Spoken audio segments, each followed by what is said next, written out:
Mercator opera nel settore del commercio nazionale ed internazionale di macchine, impianti e attrezzature usate, prevalentemente per la lavorazione del legno, vantando un'esperienza ultradecennale in questo campo, diversificando ed ampliando gli ambiti delle sue competenze, in modo da offrire le soluzioni sia per l'industria che per l'artigianato.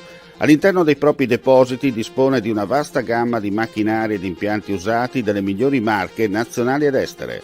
Grazie alla professionalità e alle competenze raggiunte, propone ai clienti le giuste soluzioni alle proprie necessità, con consulenze ed assistenze tecniche adeguate.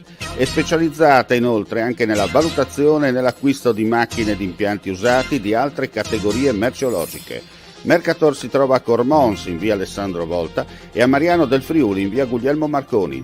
Mercator, professionalità, garanzia e serietà a portata di mano.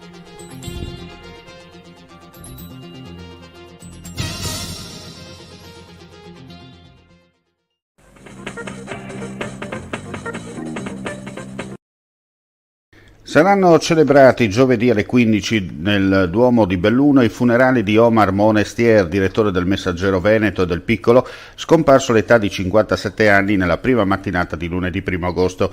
Nel rendere nota la data delle esequie, la moglie Sara, i figli Benedetta, Tommaso, Giovanni e Giulio, la mamma e gli altri familiari hanno voluto esprimere un ringraziamento a tutti coloro che in questo momento di grande dolore ci hanno testimoniato vicinanza, affetto e stima. Nella serata di ieri, a seguito di futili motivi, il capotreno di Trenitalia incaricato alla scorta del mezzo regionale che da Trieste Centrale era diretto a Villa Officina è stato aggredito, strattonato violentemente e graffiato da un viaggiatore nei pressi della stazione di confine.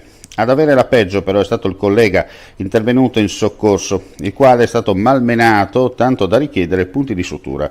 Entrambi gli operatori si sono quindi recati in ospedale per le cure mediche.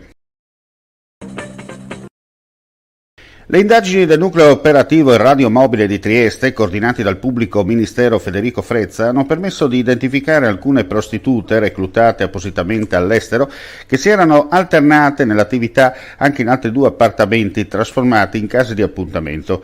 Gli accertamenti dei militari triestini hanno consentito di risalire ai proprietari degli immobili, tutti riconducibili a 2 persone del luogo di 74 e 43 anni, che nel tempo avevano riscosso ingenti affitti.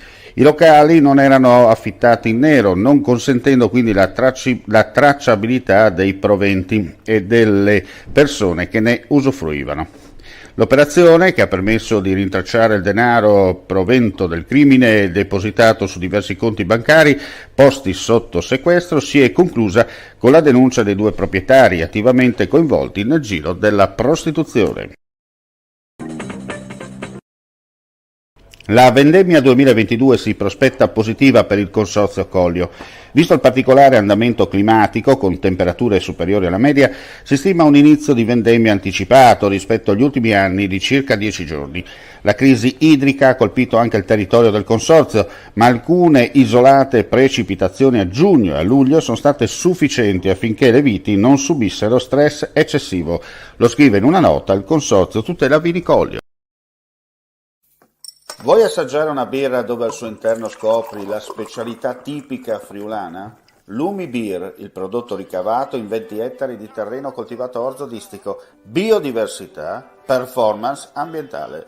Lumi Beer nelle sue 5 versioni disponibili, 4 per consumo veloce e dissetante e la versione Magnum per intenditori. Lumi Beer si abbina a qualsiasi palato. Lumi Beer è un prodotto esclusivo Azienda Agricola Pancera, il buon seme, i buoni frutti.